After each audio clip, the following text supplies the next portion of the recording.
In 2023, while the rest of the regional banking sector was just blindly throwing billions of dollars into the private credit market in this desperate attempt to escape commercial real estate, one bank did the exact opposite. Right, they went completely against the grain. Exactly. I mean, they look at the hottest, most lucrative trend in finance at the time, voluntarily walked away, and aggressively slashed their exposure by like 80%. Which is just wild when you think about the pressure to grow. It really is. And today, we're looking at why that single stubborn decision makes them one of the safest financial institutions in America right now. So, welcome to today's deep dive. Yeah, glad to have you with us. We are thrilled to have you listening because today we are tearing into the financial engine of an absolute regional powerhouse. We're looking at home bank shares, ticker symbol HOMB, and their Q1 2026 earnings report. Yeah, and to piece this whole strategy together for you today, we are pulling from a really fascinating stack of freshly released sources. We've got the data from MarketBeat, the bank's official press release, and the highly detailed court earnings call transcript from April 16th, 2026. Right. And the mission for our deep dive today is straightforward. We are going to extract the ultimate masterclass in risk management and, well, disciplined growth. Definitely. Because if you are looking to understand how a business not just survives, but actually thrives and capitalizes when the broader economy is throwing all these red flags, this bank is the perfect case study. Oh, absolutely.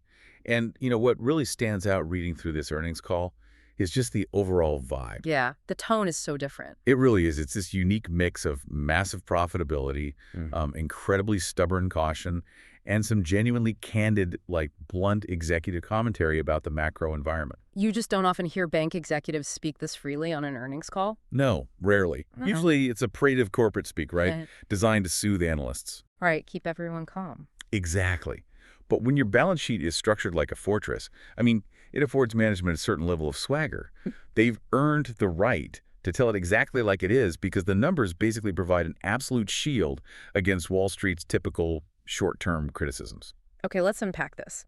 Because we have to start with the headline numbers just to establish the sheer scale of home bank share success before we even look at the broader macro threats they're preparing for. Good idea. The numbers are staggering. They really are. So for the first quarter, the bank reported a net income of $118.2 million and an earnings per share of 60 cents, which exactly met expectations. But the metric that really jumps off the page is the record book value of $22.15 per share. Right, and we should focus heavily on their efficiency metrics, too, specifically their return on assets. They're posting an ROA of 2.09%. Wow. Yeah, you and I both know that maintaining an ROA over 1.5% in the current rate environment is incredibly difficult given funding costs. Oh, absolutely. So to consistently sit over 2% is just elite territory. It proves their operational leverage is highly tuned. And they also boast a common equity Tier 1 capital ratio of 16.7%. That is huge. It is massive. That CET1 ratio represents a giant buffer of high-quality capital standing between their operations and insolvency. Which I guess perfectly contextualizes why S&P Global recently ranked them as the #2 bank in the United States for institutions over $10 billion in assets for 2025. Yeah, #2 in the whole country. And here's a detail from the call that highlights the quality of their foundation. They saw their non-interest-bearing deposits grow by $126 million to almost $4 billion. That's a critical point right there. Right. That now makes up 22.5% of their total deposits. And Chairman John Allison made a point to note that this growth proves they have real customers who are actively writing checks for tax season right now. Like, they aren't just relying on hot money or broker deposits chasing the highest CD rates. Yeah, exactly. Retaining almost a quarter of your deposit base in accounts where your funding cost is, well, effectively zero, is a structural advantage that cannot be overstated right now. Especially compared to their peers. Right, because while other regional banks are experiencing severe margin compression because they have to pay up to keep depositors from fleeing to treasuries, Home Bancshares has this core base of operating businesses that simply keep their cash flowing through the bank, regardless of the yield environment. Hold on, though. I have to inject some skepticism here because looking through the sources, there is a visible blemish. Okay, let's hear it. The bank's revenue came in at $266.71 million, which actually missed expectations by $7.35 million. I mean, if this is such an unstoppable elite powerhouse, a revenue miss doesn't exactly scream unstoppable. That's fair. It kind of reminds me of a doomsday prepper whose pantry is so heavily stocked with canned goods and water that they're completely insulated from a supply chain crisis. But because they're so focused on defense, they're missing out on the daily upside of the broader market. Are they playing it too safe at the expense of top-line growth? What's fascinating here is how the management team views that exact dynamic. Their chief lending officer, Kevin Hester, explicitly described this as a workmanlike quarter. Workmanlike. Interesting. Yeah, and that is completely by design. You have to look at the historical mechanics of why they are so defensive. Home bank shares aggressively avoided the duration trap of the early 1980s. Oh, right. And that is the exact same trap that decimated several high-profile regional banks just a few years ago. So they flat out refused to stretch for yield on long-term paper. Precisely. They recognized that taking excess liquidity and locking it up in long-term, low-yielding securities just to boost near-term revenue by a few basis points was, well, structurally irresponsible. Because when rates rise, you're stuck. Exactly. When rates move against you, those securities generate massive unrealized losses and trap your liquidity. So, home bank shares prioritize a liquid defensive posture over squeezing out every last drop of yield.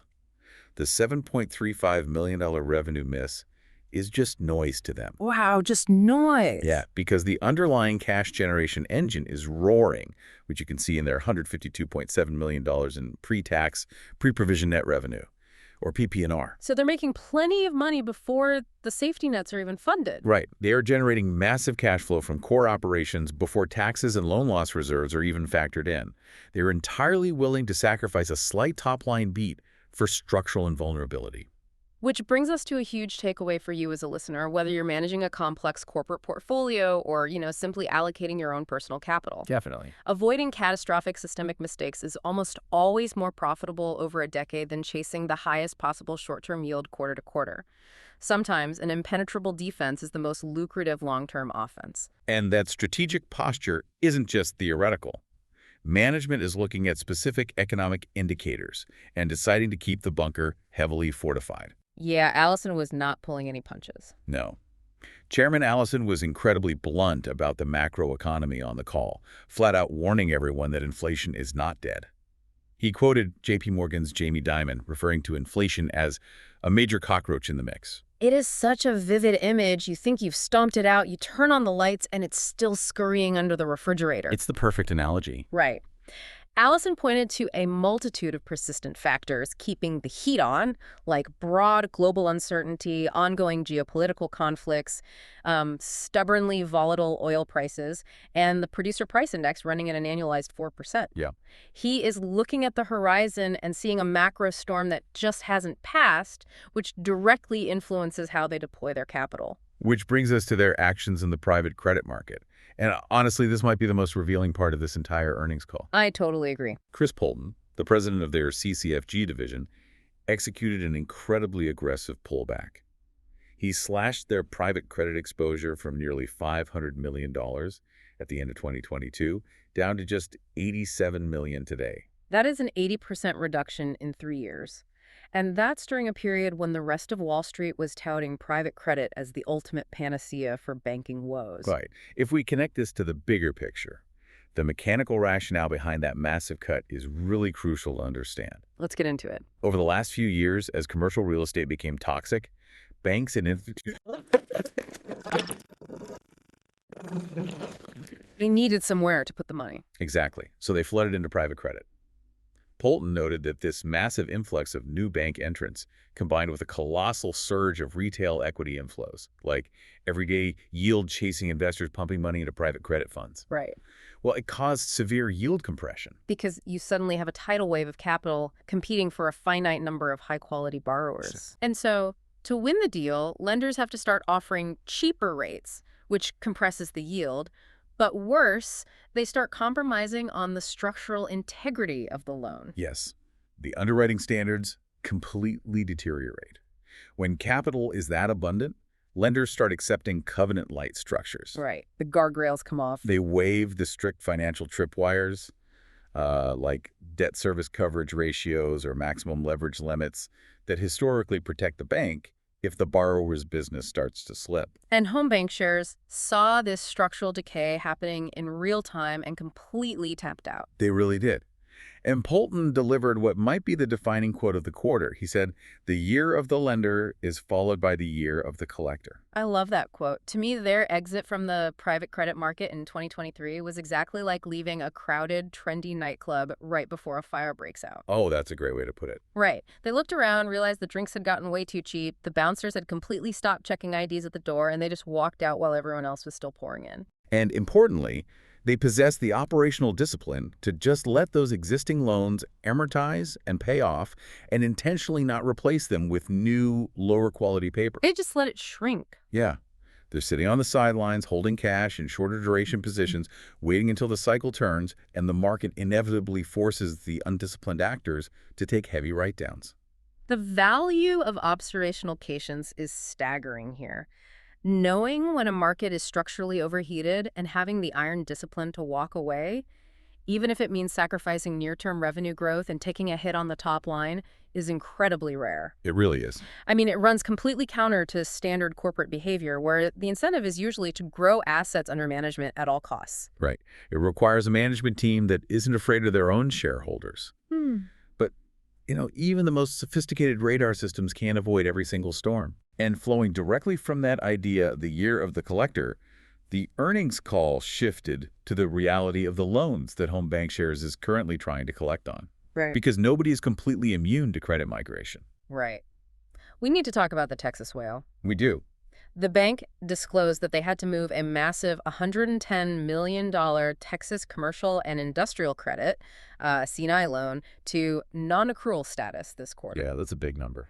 And it had a measurable impact. It cost them about $1.6 million in the first quarter, dragging down their loan yield by 5 basis points and pulling their net interest margin down by 4 basis points. Right. The NIM still landed at a very healthy 4.51%, but it was a definitive hit to the margin. Now, management stated they have a short-term forbearance agreement in place.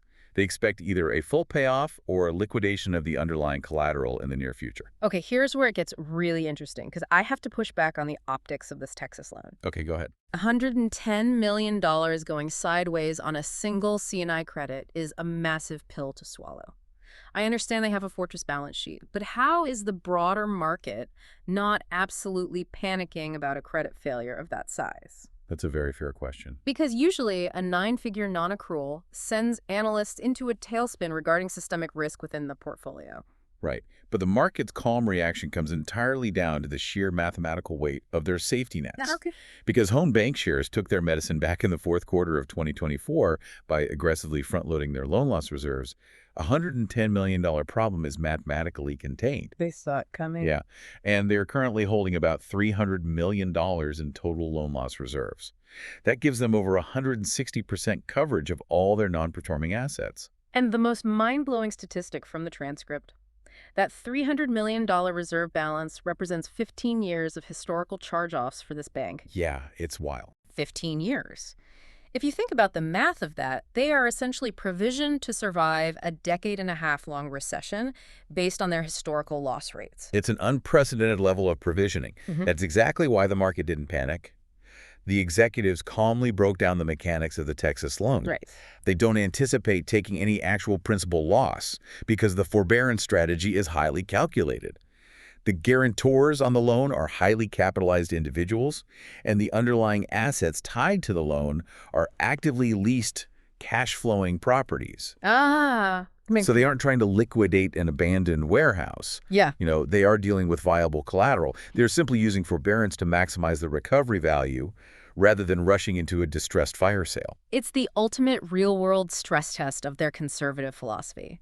They provisioned for the worst possible scenario on a sunny day, so when a highly negative 9-figure credit event actually occurs, it barely dents the hull. Yeah. Oh, and by the way, amidst this heavy discussion of $100 million credits, They shared an incredibly frustrating but kind of amusing anecdote about a $5 million boat loan. Oh yeah, the boat. It has been dragging on for a year, moving through 3 different judges, and is finally heading to a jury trial in June. I mean, they literally possessed the boat, but the legal system's backlog is just crawling. Yeah, it perfectly illustrates the reality of the year of the collector. Even when you hold the hard collateral, the friction of the legal process requires vast amounts of operational patience. Which brings us to the next logical phase of their strategy. With all this safety, 15 years of historical reserves, and excess capital piling up from their high ROA, what does a bank actually do with its money? Well, they go shopping. Right. In the first quarter, Home Bank Shares successfully closed their acquisition of Mountain Commerce Bank, adding $1.4 billion in loans directly to their balance sheet. And just to contextualize the timeline of that acquisition for you, the source material specifically notes that the Trump administration, along with regulators at the Federal Reserve and the Arkansas State Bank Department, provided a really fast approval process for this M&A. Right. And just as a quick disclaimer for you listening, we are absolutely not endorsing any political viewpoints there. We are strictly impartially reporting the chairman's exact explanation for the regulatory speed, just conveying the ideas from the original source. Exactly.